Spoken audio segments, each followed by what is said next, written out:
ओम नमः शिवाय। हे ईश्वर, आपको मेरा शत शत प्रणाम।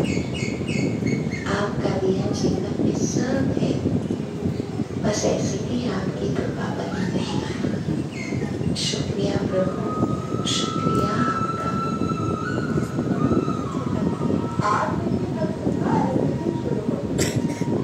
उसके बहुत सारे अच्छे नियमों में से एक ही है कि मुस्कुराते चेहरे के साथ रोज सुबह जल्दी उठ जाना और उठते ही सबसे पहले ईश्वर को शुक्रिया करके फिर अपने दिनचर्या शुरू करना। आरती का स्वभाव बहुत सरल है, इजी नेचर, और उसके मन की बात बताए ना तो वो अपना फर्ज अच्छे से निभाती रहे। मानो ये बात उसके जीवन का मंत्र है और शायद यही कारण है कि उसे लोगों से बहुत अपेक्षाएं नहीं है। वो बस देना चाहती है, अपनी जिम्मेदारी बखूबी जानती है। बहुत पैसा नहीं है, बड़ा घर भी नहीं है, बड़े परिवार की बड़ी होती है और तबीयत भी उस तरह से इतनी अच्छी नहीं है। और आश्चर्य की बात तो ये है कि उसे इन सभी हालातों के बीच में खुश रहना आता है। और यकीन मानिएगा, जो खुद खुश रहता है ना, उससे सब खुश रहते हैं।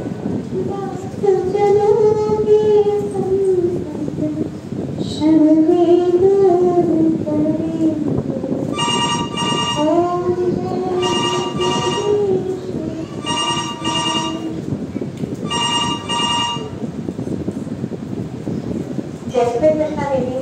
जय श्री कृष्णा। और दीदी कैसे हुआ? ठीक हूँ। क्या हो गया? आप सुस्त लग रहे हो। बस अब वही घर की चर्चा, घर पे जैसे कुछ अच्छा ही नहीं है। अब और तो किससे बात करें, तो मुझे ही कॉल कर। तो फ्री तो है ना? वैसे तो दीदी अभी बस थोड़ा नाश्ता रेडी करना है।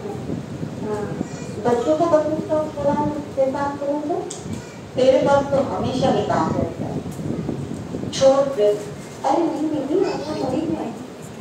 पर अभी अगर आपसे बात करने लगी ना तो लगभग सबका रूटीन डिस्टर्ब हो जाएगा। आप ही अपने सुबह के काम साथ खत्म कर लो, फिर अपन आराम से बात करते हैं। अरे हाँ दीदी, या फिर ऐसा करते हैं, आप दोपहर से मुझे आपकी घर की तरफ कुछ काम से आना भी था, तो आपसे मिलने भी आ जाती हूँ। बताओ आप। चल ठीक है, घरी आ। आरती और सुधा है तो सगे बहने, पर एक ना मिले दूसरे से।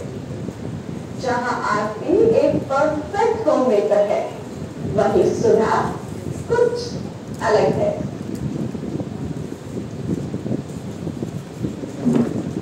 Good morning. जय श्री कृष्णा। ये तो मेरी गाड़ी भी क्या है, एक आवाज की है। शाबाश, चलो चलो चलो।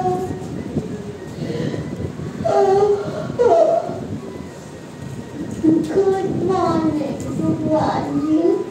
Thank you. Good morning.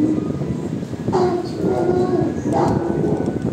हमेशा की तरह करना। गुड मॉर्निंग मामा। अच्छे से ब्रश करके रेडी हो जाना, एक दादी के साथ नाश्ता करके एक बार आज के टेस्ट का रिविजन करना। 5 मिनट और सो जाओ मामा।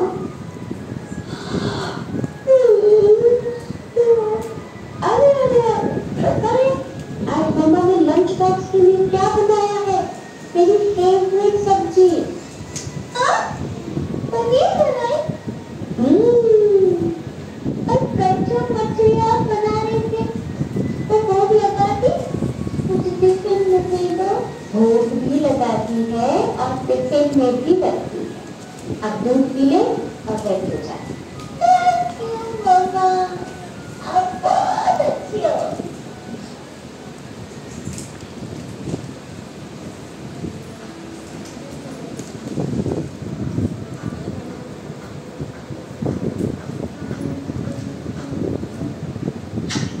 अरे यार, और बच गई। सनी को भी उठाना है।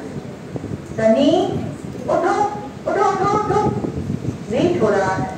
8 बज गई, 8:30 को बस आ जाएगी तुम्हारी। सुना नहीं तुमने? उठो जल्दी, उठो। बस दिमाग खराब मत करो मेरा। उठ रहे हो या लगाओगे?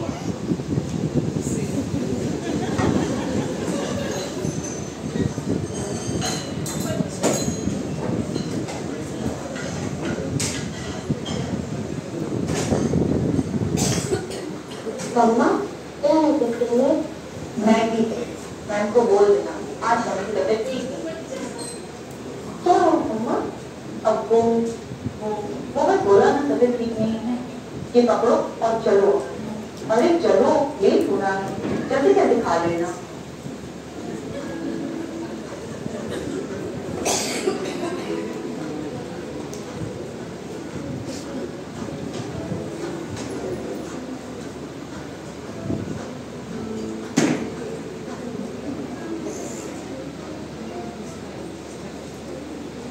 सुबह के घर की लगभग हर सुबह भागदौड़ वाली ही होती है। एक बात जो हम सबको ध्यान देनी चाहिए कि हमारे दिन की शुरुआत जैसी होगी, उसका प्रभाव हमारे सारे जीवन पर, बच्चों पर, परिवार के माहौल पर और हमारे मन की स्थिति पर सीधा असर डालता है। कहीं ऐसा तो नहीं इस एक जरूरी बात की नजरअंदाजी आप भी कर रही हो? आइए आगे देखते हैं। उसी दोपहर आरती सुधा के घर पहुंच जाती है।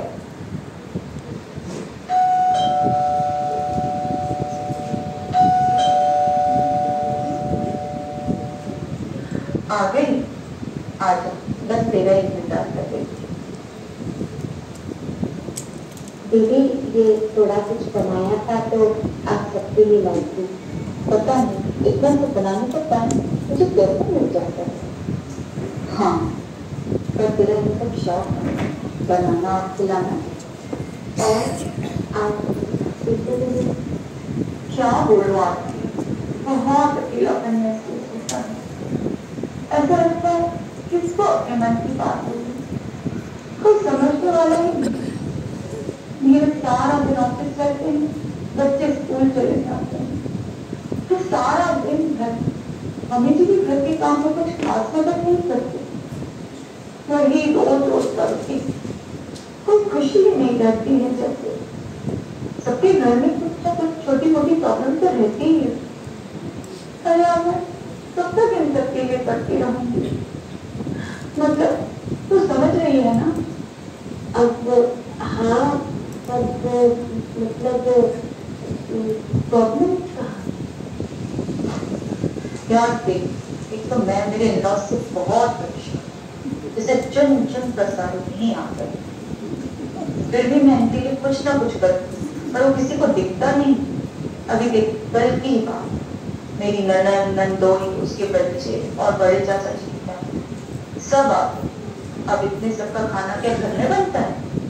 फिर भी मैंने एक सब्जी तो घर में बना दी और एक धीरज को कहकर जोमेटो से मंगवा, पर किसी ने एक बार नहीं बोला खाना अच्छा बना है। और तू बता, मेरी ननद को मेरी मदद नहीं करनी चाहिए? मैं अकेली क्यों करूँ? मतलब ये तो एक बात है, न जाने कितनी ऐसी बात है। क्योंकि आप बुरा न माने तो न बोले। परिवार के सदस्य एक दूसरे के आएंगे जाएंगे नहीं तो परिवार कैसा? काम से सब हो जाते हैं। मैं आपकी बात को समझती हूँ कि किसी को लेकर थोड़ा ऊपर नीचे होता है, पर हम तो समझते हैं दूसरों के भाव स्वभाव को लेकर कब तक परेशान होते रहेंगे। हालात और लोगों के बदल जाने की इच्छा ना हमें अच्छा बनने देती है और इस इंतजार में कि वो बदले और फिर हमें समझे, हम तो खुश रहना ही भूल जाते हैं। मेरा भी बड़ा परिवार है, पर मैं हमेशा यही कोशिश करती हूँ कि सबकी ऐसी खातरी करूँ जो सब संतुष्ट होकर जाए। अगर सब संतुष्ट होकर जाएंगे ना तो अपने को तो यूं ही खुशी मिल जाएगी, अच्छा लगेगा। क्या अच्छा लगेगा? क्या अच्छा सबके लिए करते रहो, बस यही जीवन। हाँ दीदी, सबके लिए करते जाना यही जीवन है। मैं सच कहती हूँ दीदी, जो देने में आनंद है ना वो मांगने में कभी नहीं मिलेगा। वाह आरती वाह, कितनी सहजता से जीवन जीने का उसूल बता दिया। इस बातचीत के बाद भी आरती और सुधा के विचार एक मत नहीं हुए। आरती की बातें सुधा को प्रैक्टिकल ही नहीं लगी और जब विचारों में ही बदलाव नहीं आया तो जीवन भी कैसे बदलेगा? सोचिए जरा, ये विचार करने वाली बात है।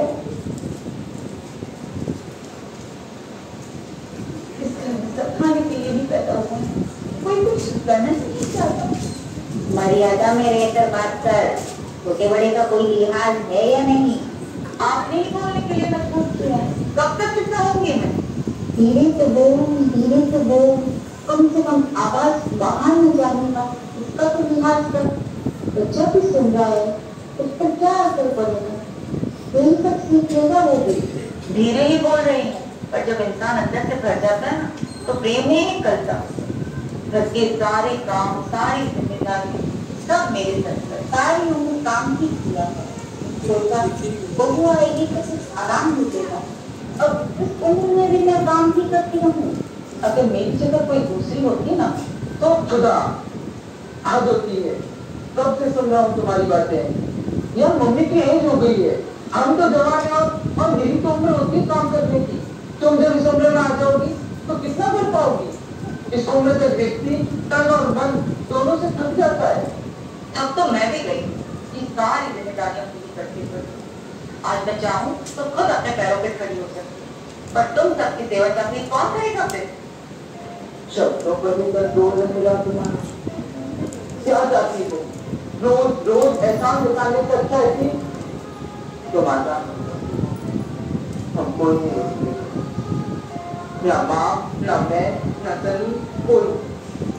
तुम नौकरी करो, इंडिपेंडेंट रहो, अपने मम्मी के घर रहो, जो करना है वो करो। तुम बस हमारी सेवा करते साथ आओ, बस फ्री हो।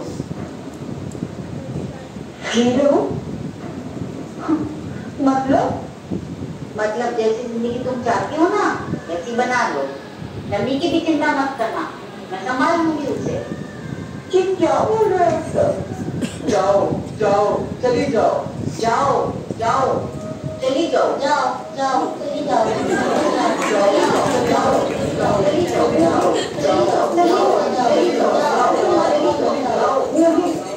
नहीं, मुझे नहीं जाना, मुझे नहीं जाना, ऐसे मत बोलो।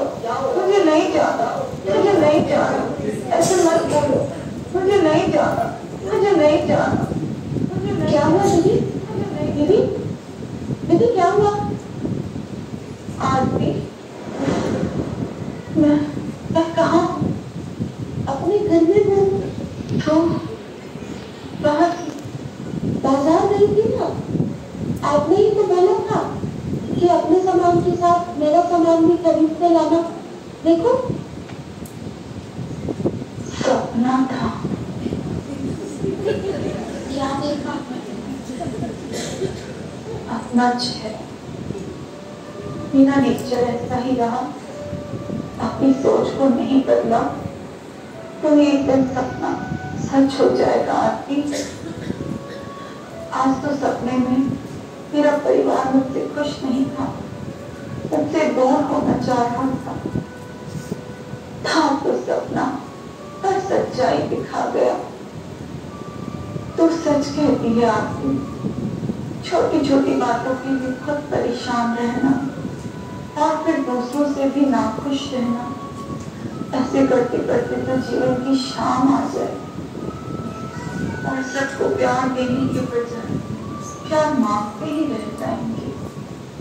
दीदी, हम सब भाई बहनों के आप सबसे बड़े और मुझे हमारा बचपन में आपने कभी माँ जैसा प्यार दिया हम सबको।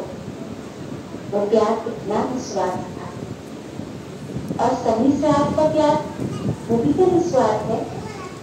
तो जो मम्मी पापा को हम सबको सनी को दे सकते हो, वो निस्वार्थ प्यार सबको देना क्या बड़ी बात है। एक सोच का ही तो अंतर है ना दीदी।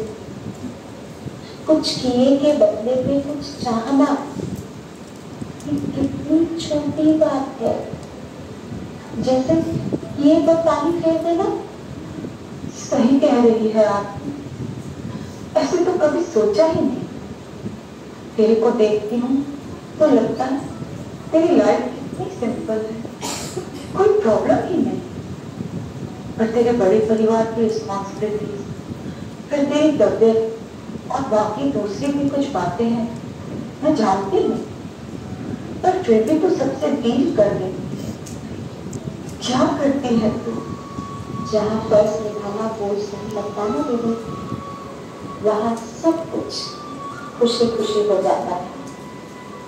परिवार के प्रति मेरी क्या क्या रिस्पॉन्सिबिलिटी है वो मैं अच्छे से जानती हूँ और अपने हिस्से का फर्ज चाहे कस के निभाओ चाहे देकर निभाना तो पड़ेगा ना।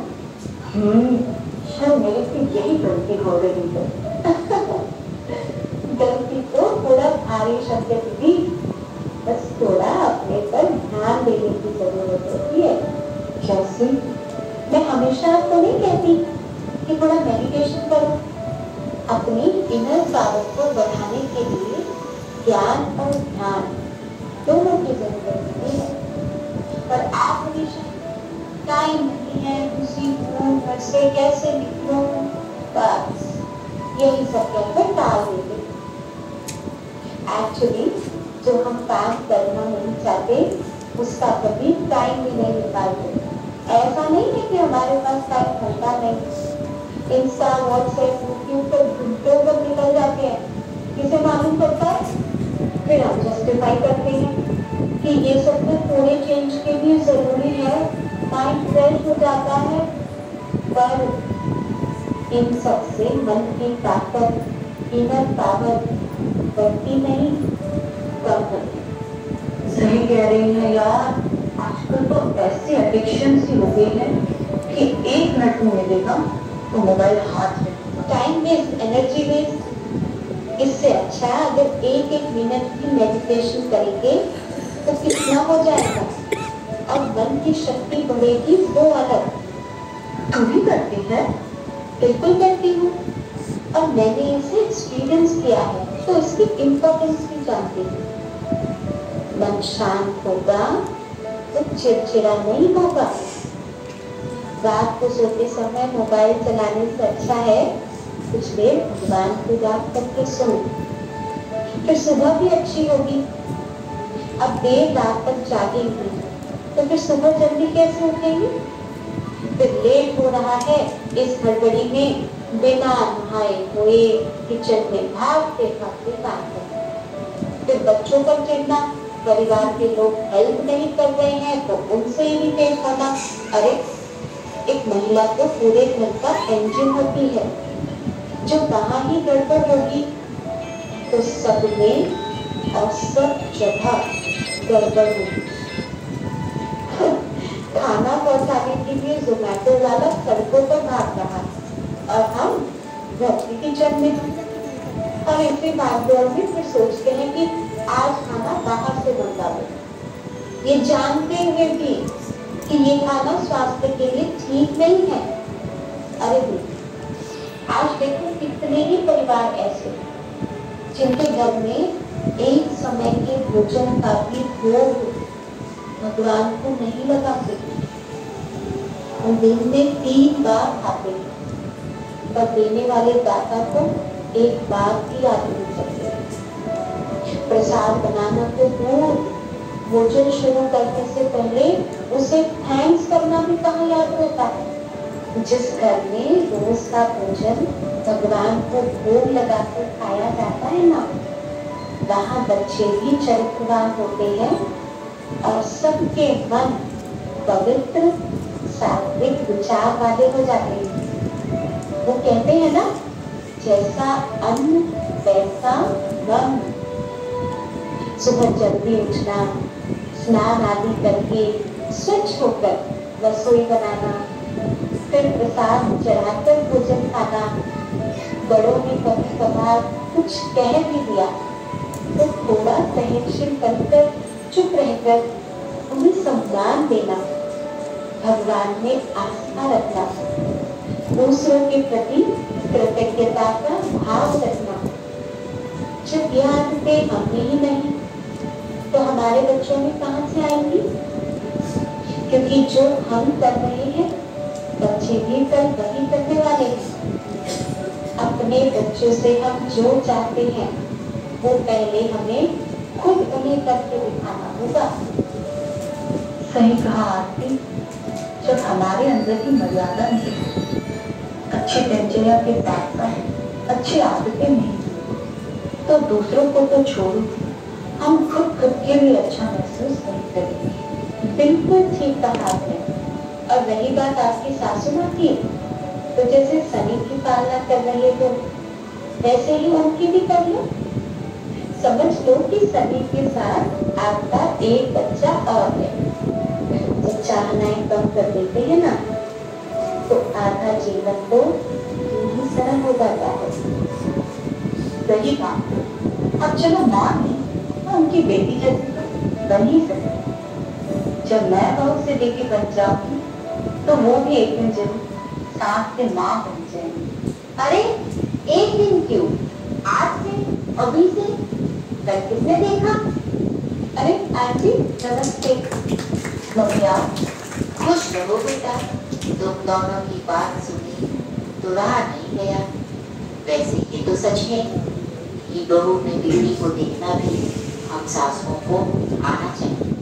आखिर जीवन बहू के साथ बिताना है, प्यार और सम्मान देना भी आना चाहिए। एक हंसी की बात बताऊं बेटा, हम सास घर का साम्राज्य तो नहीं छोड़ना चाहते, पर घर के सारे कामकाज जिम्मेदारी बहू के आते ही उसे दे देते हैं। बहू के लिए नियम अलग होंगे तो अपनी बेटी के लिए अलग होंगे। जब हम बेटी सा प्यार बहू को देंगे, उनकी मदद करेंगे, उनका हाथ बटाएंगे, तभी तो वो अपनापन जताएंगी। वो बात याद आ गई बेटा, अपने लिए जिए तो क्या जिए, तू जी ए दिल जमाने की। अरे अपने लिए तो जानवर भी जी लेता है, पर जो दूसरों के लिए जिए वो महान होता है। अरे क्या बात है, आप तो मेला मंडल बैठा है। वाह, जरूर कुछ स्पेशल लगता है। हाँ, आज तो सबसे स्पेशल दिन है। आज रिश्तों में मिठास वापस आ, मिसअंडरस्टैंडिंग की तलवार खत्म हुई। हमारा भी परिवार स्वर्ग जैसा सुंदर और खुशहाल बन जाएगा।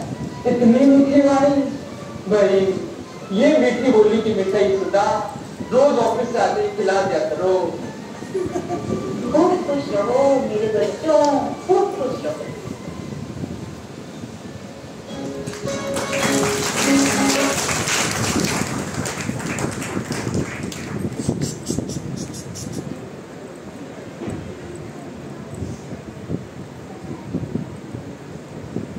तालियां बजती रहें। बहुत